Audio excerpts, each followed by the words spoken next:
እስቲ እግዚአብሔር ይመስገን በሉ። ግዴላችሁም በሉት ጮክ በሉና።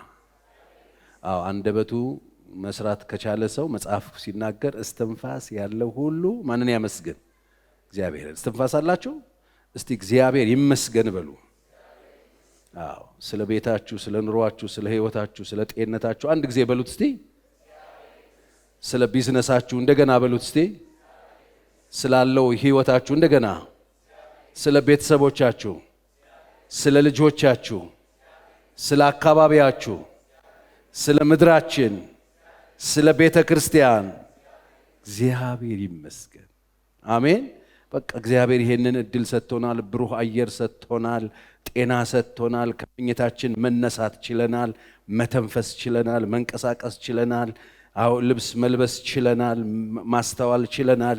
የት መሄድ እንዳለብን እንድናውቅ እግዚአብሔር ረድቶናል። ስለዚህ በሉት እስቲ በዚህ ነገር ግድ የላችሁም። እግዚአብሔር አስነሳችሁ ለምድሪቱ አሪፍ ነው።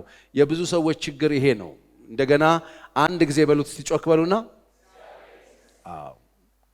ይሄ እድል ይሰጣቸዋል። መጽሐፍ ምስጋናን የሚሰዋ እርሱ ምን ያደርገኛል? ያከብረኛል። ማዳኔን ደግሞ ማሳይበት መንገድ በዚያ አለ። እግዚአብሔርን የምታመሰግኑ ከሆነ እያንዳንዱን ነገር ግን አስተውላችሁ ሁል ጊዜ ባለ ድል ናችሁ። እንዴት እንደረዳችሁ ሳታውቁ ራሳችሁን ተረድታችሁ ታገኙታላችሁ። ለመጨረሻ ጊዜ እስቲ አንድ ጊዜ በሉት። እንዴት አይነት ግሩም ነገር እንደሆነ ብታውቁ። ጠዋት ተነስታችሁ እግዚአብሔር ይመስገን ነጋልኝ ደግሞ ላመስግነው፣ ሃሌሉያ እንጂ ይሄጭ ምንም አይጠቅማችሁ። ጠዋት ተነስታችሁ እግዚአብሔር ይመስገን። ምክንያቱም እዛው ጭርስ ያደረጉ ከዚህ በኋላ ላይመጡ የተከለከሉ ብዙ ሰዎች አሉ። መንቀሳቀስ የሚያቀታቸው ብዙ ሰዎች አሉ። መብላት የሚያቀታቸው ብዙ ሰዎች አሉ። የበሉት ነገር የማይስማማቸው ብዙ ሰዎች አሉ። ሰላማቸውን ያጡ በጣም ብዙ ሰዎች አሉ። እኔና እናንተ ግን እግዚአብሔር ሰላም ሰጥቶን፣ እረፍት ሰጥቶን፣ የበላነው ተስማምቶን፣ የለበስነው አምሮብን፣ እንደገና ደግሞ ቤተሰቦቻችንን ጠብቆ፣ ታዲያ እግዚአብሔር አይመሰገንም? እስቲ ጮክ በሉና በሉት። እግዚአብሔር ይመስገን በሰላም ጠብቆናል፣ ቤተሰቦቻችንን ጠብቋል። ይሄን ስል እግዚአብሔር ሐዘን ውስጥ ስንገባ እናመሰግንም ልል አይደለም። ግን እድሉን አግኝተን በጋራ ተሰብስበን ስሙን እንድንጠራ ምንችልበት ቦታ ላይ ተገኝተናል። ልጆቻችን ጤነኛ ባይሆኑ እዚህ እንገኛለን። ስንት ሰው ነው ሆስፒታል ደጅ የቆመ? አሁን ስንት ሰው ነው በተለያየ ተቋማት በር ላይ የቆመ? ስንት ሰው ነው በመከራ ስቅቅ ብሎ ስልክ እየጠበቀ ያለ? እኔና እናንተ እየጠበቅን ያለ ነው የእግዚአብሔርን ድምፅ። ክብር ለእግዚአብሔር ይሁን። እንደ እግዚአብሔር ያለ ማንም የለም። እግዚአብሔር የተመሰገነ ይሁን። አሁን ለጥቂት ደቂቃ የእግዚአብሔርን ቃል አብረን እንሰማለን። ዛሬ የምንነጋገርበት የእግዚአብሔር ቃል እንደ ርዕስ ያዝኩት እግዚአብሔርን ለመከተል ምን ላድርግ ነው ወይ ምን እናድርግ ነው። በጣም የሚገርማችሁ ነገር እንዴ ፓስተር ቸሬ እኛ እግዚአብሔርን እየተከተልን አይደለም ወይ? ምንድን ነው የምታወራው ካላችሁ፣ እግዚአብሔርን የምንከተል ሰዎች እና ማንከተል ሰዎች በጣም ነው የምናስታውቀው። ብዙ ጊዜ እግዚአብሔርን የምንከተል የመሰለን የማንከተልበት ሁኔታ ውስጥ ራሳችን እናገኛለን። እግዚአብሔር የሚከተል ሰው የህይወት ፍሬ አይታይብንም። ስለዚህ በጣም ብዙ ነገር ያለበት ዓለም ላይ ነው ያለነው። በጣም ብዙ ሰዎች ብዙ ነገር ይከተላሉ። የሚከተሏቸው ነገሮች የሚሰጧቸው ውጤት አለ። ስለዚህ ዛሬ እኔና እናንተ እዚህ የተሰበሰብነው ጸሎት ቤት ስለሆነ በጸሎት ቤት ከተገኛችሁ በጣም ዓለም ስትጨነቅ፣ ዓለም ግራ ሲገባት የሚፈጠሩት በጣም በየቀኑ ድራማቲክ የሆኑ በጣም ገራሚ ነገሮች እየተፈጠሩ ጭንቀቱ በጣም እየጨመረ የምንደገፋቸው ሲሰበሩ፣ የምንከተላቸው ሲታጠፉብን፣ ትናንትና አሉ ያልናቸው ዛሬ ከቦታው ሲጠፉ፣ ተስፋ ያደረግነው ነገር ተስፋነቱ ጠፍቶ ሐዘን ሲሆንብን፣ በጣም ብዙ የሚያምታቱ ነገሮች ያሉበት ሁኔታ ላይ ምንድን ነው የሚሻለን ካላችሁ፣ እግዚአብሔርን መከተል ነው የሚሻለን። እግዚአብሔርን መከተል ነው የሚሻለን። ስለዚህ በምንም አይነት ሁኔታ ውስጥ ሆናችሁ እግዚአብሔርን ተከተሉት። እግዚአብሔርን ለመከተል ምን እናድርግ? አሁን እግዚአብሔርን መከተል ነው የምፈልገው፣ እስቲ እግዚአብሔርን መከተል እፈልጋለሁ የምትሉ ሰዎች እንጂም የጅል ጥያቄ ቢመስልም ግድ ይላችሁም ተቀበሉኝ። እሺ፣ እግዚአብሔርን መከተል የምትፈልጉ ከሆነ በጣም ወሳኝ ነገር ፈልጋቸዋል። ለዚህ ነው ኢየሱስ ክርስቶስ እኔን ማገልገል የሚፈልግ ሰው ካለ አለ ይከተለኝ አለ። በጣም የሚገርም ነው። ዮሐንስ ወንጌል 12:26 ላይ ተከተለኝ ነው ያለው። እኔን ይከተለኝ ነው ያለው። አያችሁ፣ ጌታን በመከተል ውስጥ አንደኛ በዚህ ሰዓት ከረንትሊ እግዚአብሔር አገልጋዮች መሆን እንችላለን። እንደ ምድጃ እሳት የሚነድ ቀን ይመጣል ብሎ ሚልክያስ እንደተናገረ እንደ ምድጃ እሳት ሁሉ ገለባ የሚሆኑበት ሁሉ የሚቃጠሉበት በጣም ከባድ ዘመን ከፊታቸው አለ። ነገር ግን ስሜን ለምትፈሩ ለእናንተ የጽድቅ ፀሐይ ትወጣለች፣ እኔ በምሰራበት ቀን እናንተ የኔ ገንዘብ ትሆናላችሁ እንደተባለ ዛሬ ወገኖቼ የእግዚአብሔር ገንዘብ መሆን የምንችልበት የእግዚአብሔር አገልጋዮች መሆን የምንችልበት እግዚአብሔር አገልጋይ በሚፈልግበት ጊዜ መከሩ ነጥቶ ነዶ በየአደባባዩ ነጥቶ ወደ አውድማ መግባት የሚገባው የነጣው ነዶ ወደ ቤቱ ሰብስቦ ለማምጣት የሚችል ምርጥ አገልጋይ ሆነን መገኘት እንድንችል የመጀመሪያውና ዋናው ነገር ጌታን መከተል ነው። ጌታን ከተከተል ነው ጌታን ማገልገል እንችላለን። ለዚህ ነው ማገልገል አይደለም የሚቀድመው አለ። እኔን ሊያገለግል የሚፈልግ ካለ እኔን ሰርቭ ማድረግ የሚፈልግ ሰው ካለ ይከተለኝ። ከዛስ እኔ ባለውበት አገልጋይ ከኔ ጋር ይሆናል፣ አባቴ ደግሞ ያከብረዋል። አይገርማችሁም? መጨረሻ ላይ ጌታ ጋር መሆን እንድንችል መጨረሻ ላይ እግዚአብሔር አብ እንዲያከብረን አባቴ ነው የሚያከብረው አለ። ሰው አላለም፣ ሁኔታ አላለም፣ አባቴ የሚያከብረው አለ። የሚከተለኝስ? ስለዚህ ጌታን መከተል አለብን። ጌታን እንድንከተል ምን እናድርግ? ለዚህ ነው መጽሐፍ ቅዱስ ሆሴ ምዕራፍ 6 ቁጥር 3 ላይ እናውቀው ዘንድ እግዚአብሔርን እንከተል። እንወቅ። ምን እንወቅ? እንወቀው። ለማወቅ እንከተለው። ከዛስ እኔን ለማወቅ የሚከተል ሰው ሲመጣ እንደ ወገግታ ተዘጋጅቶ እናገኘዋለን። ምድርን እንደሚያጠጣ እንደ መጨረሻ ዝናብ ይመጣል ብሎ ይናገራል። ስለዚህ መከተል ወሳኝ ነው። ስለዚህ እሱን ለመከተል ምን እናድርግ? ቶሎ ብዬ ልንገራችሁ። አንደኛ ከጌታ ከኢየሱስ ክርስቶስ ጋር መጣበቅ።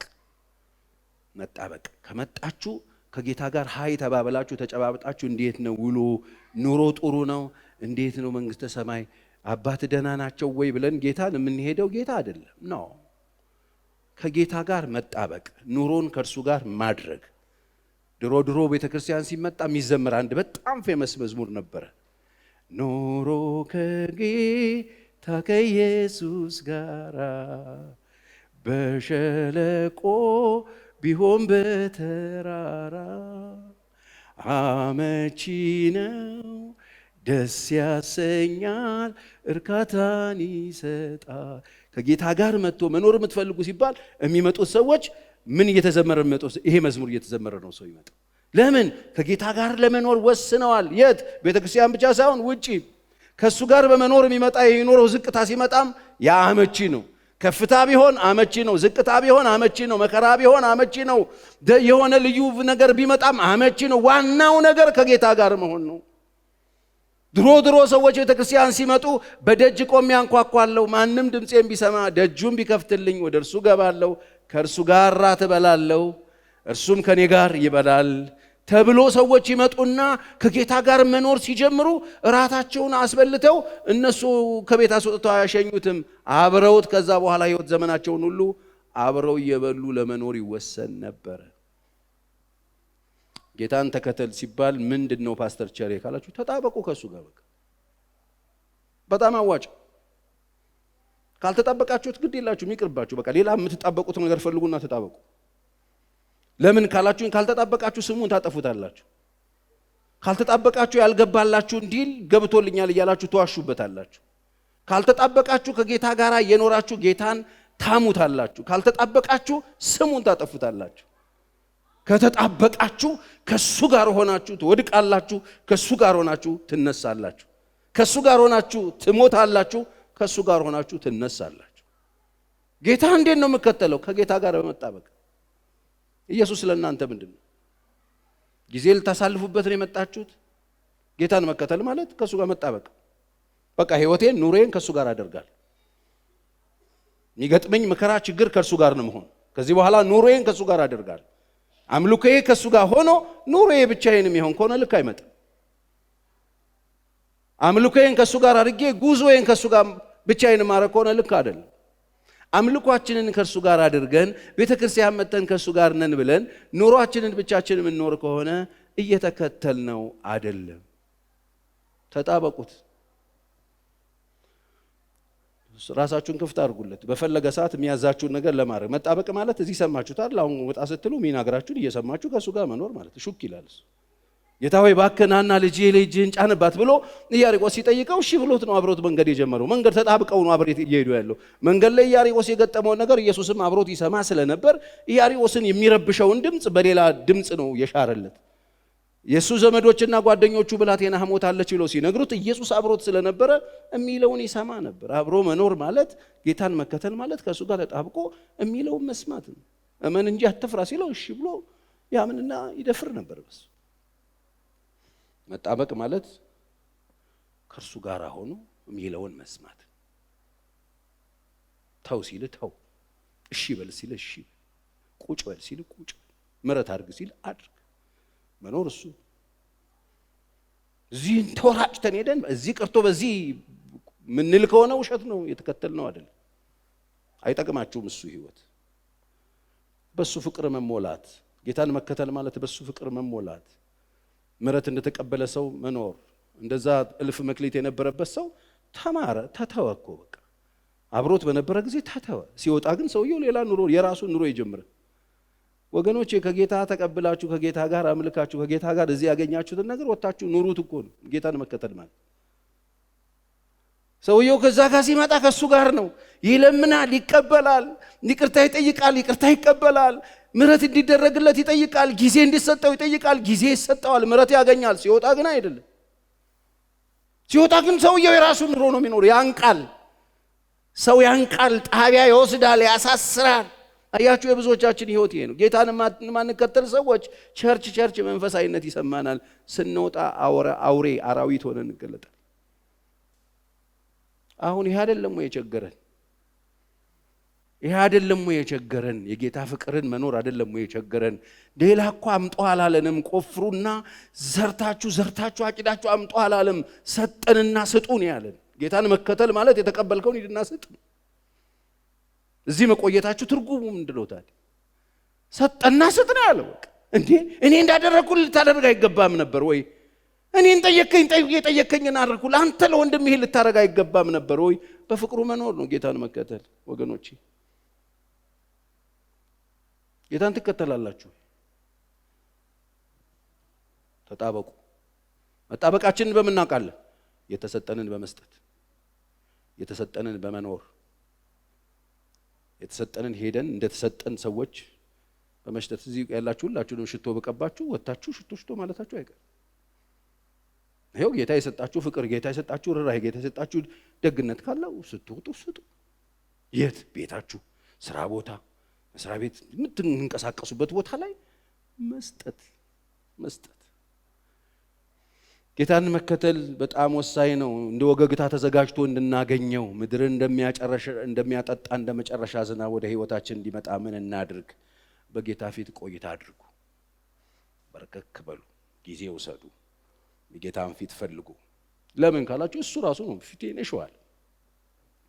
ይሄ የሚገርም አይነት መለኮታዊ የሆነ ስልጣን ሰጥቶናል።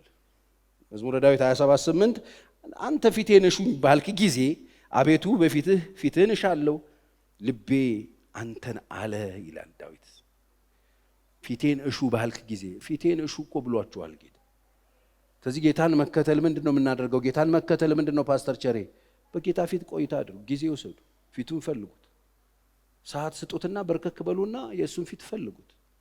ምን እያለ ነው? አሁን በምድሪቱ ላይ ማአት ነገር የሚሉ ነገሮች አሉ፣ ማአት ድምጾች አሉ፣ ዓለም ላይ ብዙ ድምጾች አሉ። ጌታስ ምን ይላል? እሱ ፊቴን እሹት ብሎ ፊቱን ስንሻ ምንድነው የሚሰጠን? እሱ ምንድነው የሚሰጠን ምልክት? በጣም ውጥረት ሲፈጠር፣ ጭንቅ ሲፈጠር ታስታውሳላችሁ።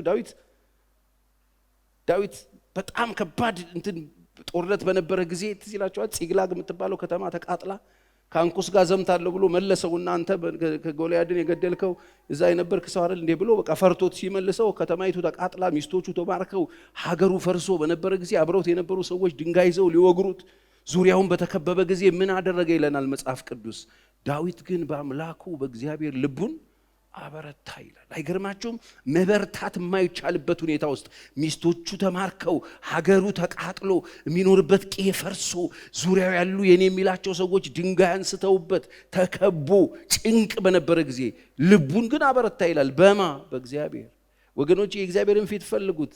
በአስጨናቂ ሁኔታ ውስጥ የሚያበረታ የእግዚአብሔር ኃይል ይመጣላቸዋል። አሜን ነው ወይ? እግዚአብሔር እንዴት እንከተለው? እግዚአብሔርን መከተል በጣም ወሳኝ ነው ብለሃል። አዎ፣ በፊቱ ቆይታ ማድረግ። በጣም የሚያውኩ ነገሮች ሲሰሙ፣ የሚያስጨንቅ ነገር ሲከባችሁ፣ የኑሮ እጥረት ሲከባችሁ፣ በዙሪያችሁ የምታስቡት ነገር አልሆን ሲላችሁ፣ ጭንቅንቅ ስትሉ በርከክ በሉና ፊቱን ፈልጉት። ምን ላድርግ በሉት። እሱ የሚሰጣችሁ ምሪት አለ። እሱ የሚሰጣችሁ ኃይል አለ። እሱ የሚሰጣችሁ ሞገስ አለ። የሚያስገርም ጸጋ እግዚአብሔር ይሰጣችሁና ከወደቃችሁበት ተነስታችሁ መቆም ትችላላችሁ። እንዴት አለፍኩት የምትሉትን ነገር ማለፍ የምትችሉበት ኃይል ይሰጣል። እሱ ኤልሻዳይ ስለሆነ አሜን በሉ እስቲ። ስለዚህ ፊቱን እንድንፈልግ ጥሪ አድርጎልናል። መለኮታዊ ጥሪ። ፊቴን እሹ። ባለፈው እንደነገርኳችሁ በመከራ ጊዜ ጥራኝ። ይሄ እኮ ልዩ እኮ ምሪት። ፊቴን እሹ ካለ እንሻው። እኔ አይደለሁም እኮ ያልኳችሁ፣ እግዚአብሔር ራሱ ፊቴን ምን በሏል? ፈልጉ፣ አንኳኩ። ምን ይደረግላችሁ? ይከፈል። ለምኑ ይሰጣል አላለ? በቃ እኮ ይሄ እኮ መለኮታዊ ጥሪ ነው። ልጆቼ አቤት አንኳኩ፣ ልጆቼ አቤት ጥሩኝ፣ ልጆቼ አቤት ለምኑኝ። እንዴ እኮ መለኮታዊ፣ ይሄ እኮ ፈቃድ ነው የሰጠን እግዚአብሔር። ይሄንን ፈቃድ እንጠቀምበት ክርስቲያኖች። ይሄን የእግዚአብሔር ቃል ነው የሰጠን። ይሄም ልዩ ምሪት ነው። አሁን እንዴት አድርጌ ፊቱ ሄዳለሁ አሁን ሳይጠራኝ እንዳንል ጠርቶናል። ፈልጉኝ ብሏል። ሙሴ የመጀመሪያው ጥሪ ነበረ። ሁለተኛ ሳይጠራ እንኳን ያንን ጽላት ከሰበረ በኋላ ነገሩ ከተበላሸ በኋላ ሳይጠራ ሄዶ ፍጥጥ ብሎ ተራራ ላይ ለ40 ቀንና ለ40 ሌሊት ግግም ሲልበት እግዚአብሔር ቸር ስለሆነ መጣለት ድጋሚ። ሂድ ከዚህ ሳልጠራ ለምን መጣህ አላለውም። እግዚአብሔር ፈልጉት እንጂ ይገኛል። አሜን ነው ወይ? አጥፍታችሁም ቢሆን ፈልጉት። አልምታችሁ ብቻ አይደለም። አጥፍቶ ነው የመጣው። የሰጠውን ሰብሮ ነው የመጣው። 40 ቀን የቆየው። 1 ቀን 2 ቀን 20 ቀን አልጠራኝም፣ አልተቀጣጠርንም። 35 ቀን እጭ ብሎ አልተመለሰም። ጠብቀው በል ሙሴ ያለው እንደ ፊተኛው እኔ ድንጋይ አልጠርብልህም፣ ራስ ድንጋይ ጥረብ። አሳይመንት ተሰጠው። ያ ድንጋይ ላይ ጻፍኩትን ጽፍላለሁ፣ ጥረብና አምጣለሁ። ያንተ ስራ አለብህ። አሁን ያኔ ተሰጥቷል። አሁን ጥረብና ና ሰጣለሁ። ወገኖቼ ጥሩኝ ብሏችኋል። አሜን። ፊቱን ስትፈልጉ መንፈስ ቅዱስ ይመራችኋል። ወደ እውነት ሁሉ ይመራችኋል። ወደ ትክክለኛ አቅጣጫ ይመራችኋል። ይህ ትክክለኛ ውሳኔ እንድትወስኑ ያግዛችኋል። ትክክለኛ ነገር ማድረግ እንድትችሉ ምሪት ይሰጣችኋል። ትክክለኛውን ነገር የትኛው እንደሆነ ያሳያችኋል። የትጋ ነገሩ እንደወደቀ የነገሩን ቁልፍ ያሳያችኋል። ፊቱን ስትፈልጉት እግዚአብሔር መላ ይሰጣችኋል። ተዘጋግቷል የተባለ ነገር ላይ እግዚአብሔር መላ ይሰጣችኋል። ዘዴ ይሰጣችኋል። ማምለጫ ይሰጣችኋል። መውጫ ይሰጣችኋል። እስቲ በደንብ አሜን በሉኝ። ይሄ ብቻ አይደለም። ኃይለኛ የሆነ የኃጢአት ዝንባሌ ውስጣችን ቢኖር፣ ውስጣችን የሚፈላ ኃጢአተኝነት እንኳን ቢኖር እሱን ሰብሮ ይጥልልናል። ስንፈልገው ሳናቀው ያ በህይወታችን ላይ የተለጠፈ የተጣባን ኃይለኛ የኃጢአት ፍላጎት፣ የአመጽ ፍላጎት ወደ አቅጣጫችንን ሊያስተን የነበረ ልባችንን፣ አይምሮአችንን፣ ሰውነታችንን ተቆጣጥሮት የነበረ የኃጢአት ፍላጎታችንን ገንድሶ ከላያችን ላይ ይጥልልናል። ፈልጉት። ካልፈለግነው ችግሩ በጣም እየገነነ ነው የሚመጣው። በህይወታችሁ ውስጥ ያለው ኃጢአት ያልተደረገው ይደረጋል፣ የተደረገው ይጸናና ህይወታችሁ ላይ ይቆያል፣ መከራችሁን ያበዛዋል። ያልተደረገውን ታደርጉታላችሁ። ኃጢአት ማድረግ የምትችሉበት ጉልበት አላችሁ። ለዚህ ነው ወየውላቸው በመኝታቸው ላይ ክፉ ለሚያስቡ ሰዎች አለ። ወገኖቼ ማሰብ ጸሎት አይደለም። ለሚያስቡ ሰዎች ለምን ሲባል ሲነጋ ያደርጉታል። እንዴት ሲባል ኃይል በእጃቸው ነው። አያችሁ፣ ኃይላችን ለእግዚአብሔር መስጠት ካልቻለን እኛ ውስጥ የተፈጠረውን የኃጢአት ፍላጎት ሲነጋ ይሆናል። ይህንንም እንገላገለው መቼ ነው ካላችሁ፣ በፊቱ ስንቆይ የእግዚአብሔር ድምፅን እንሰማለን። ድልን፣ ኃይልን እግዚአብሔር ይሰጠናል። በእግዚአብሔር ብርሃን እንሞላለን። ስንነሳ ሌላ ብርሃን፣ ሌላ ተስፋ ይዘን ነው የምንነሳው። ሁኔታው አልተቀየረም ይሆናል፣ የኛ ውስጥ ግን ተቀይረዋል። ሁኔታዎች አልተለወጡ ይሆናል፣ የኛ ውስጥ ግን ተለውጧል። ሁኔታዎች አልተቀየሩም ይሆን፣ የኛ ውሳኔ ግን ተቀይረዋል። እስቲ በደንብ አሜን። በችግር ውስጥ መራመድ የምንችልበት እግዚአብሔር ኃይል ይሰጠናል።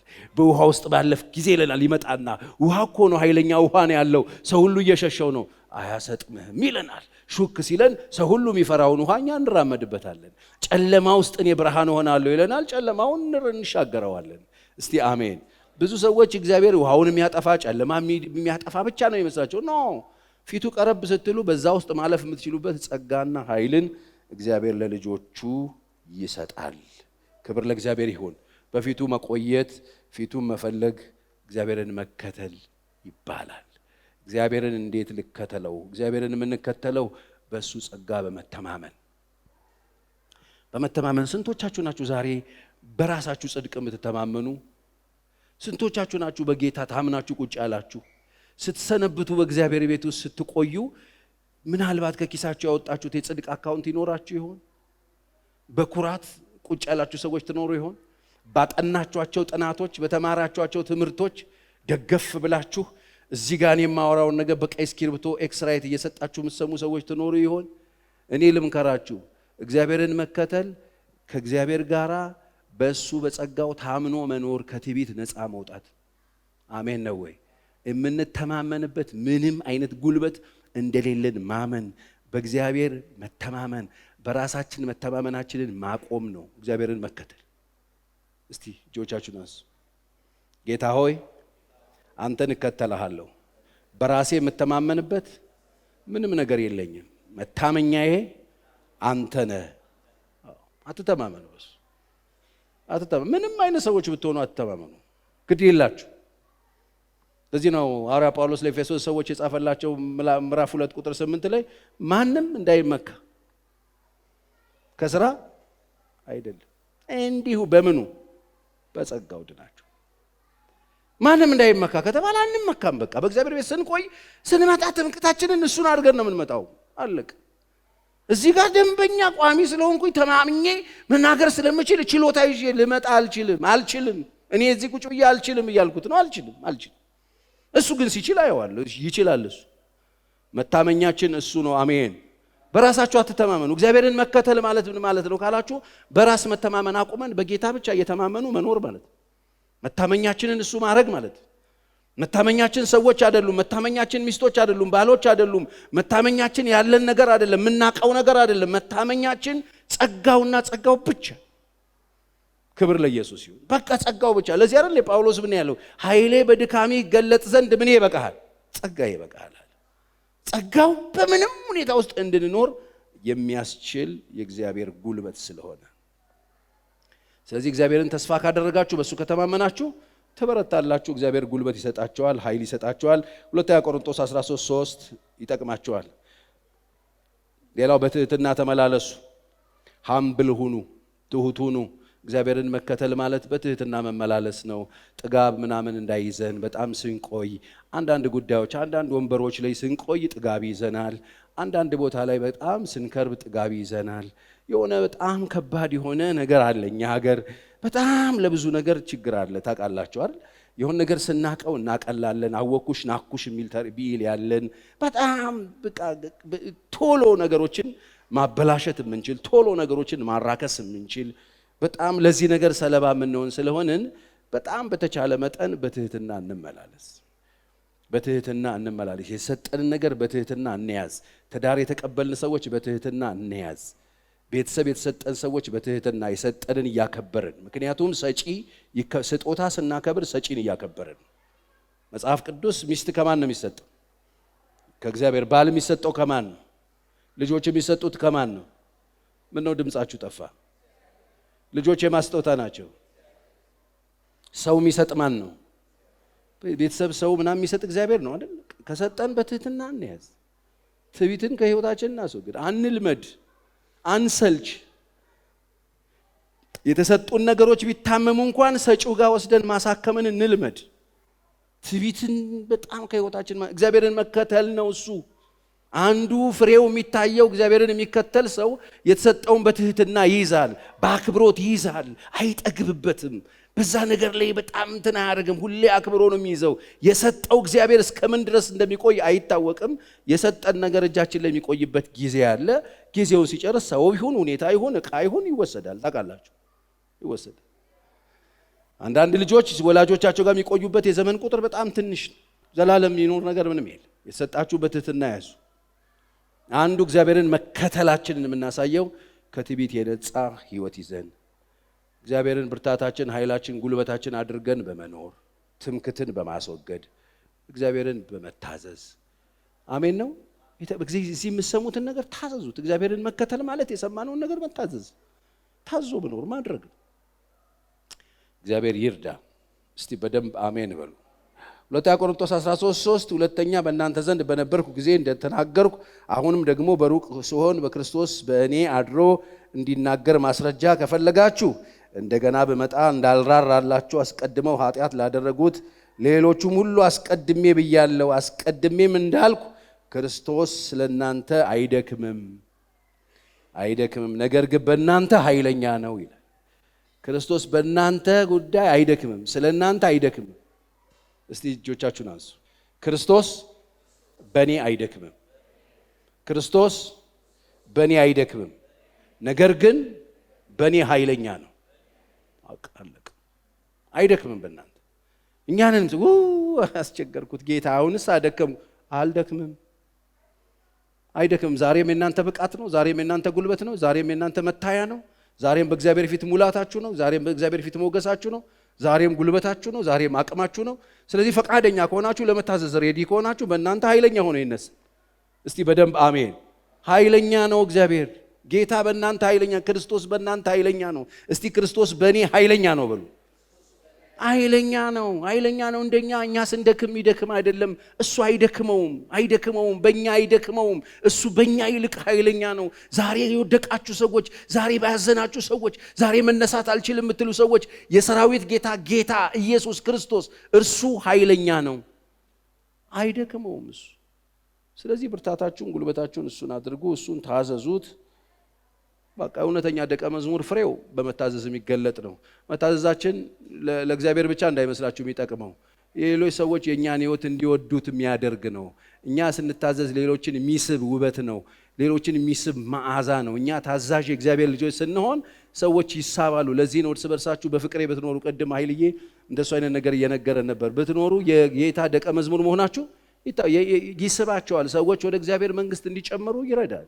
እግዚአብሔርን ብቻ ማክበር አይደለም፣ ሰዎች እንዲሳቡ እንዲወዱት ደስ የሚል ጠረን ሆኖ መሸተት ይችላል የምንታዘዝ ከሆነ። ነገር ግን ስሙን ቃሉን እየሰማን የማናደርገው ይልቁኑ በመስታወት ፊታችንን እያየን ወዲያው የምንረሳው ከሆነ ትርጉም የለውም።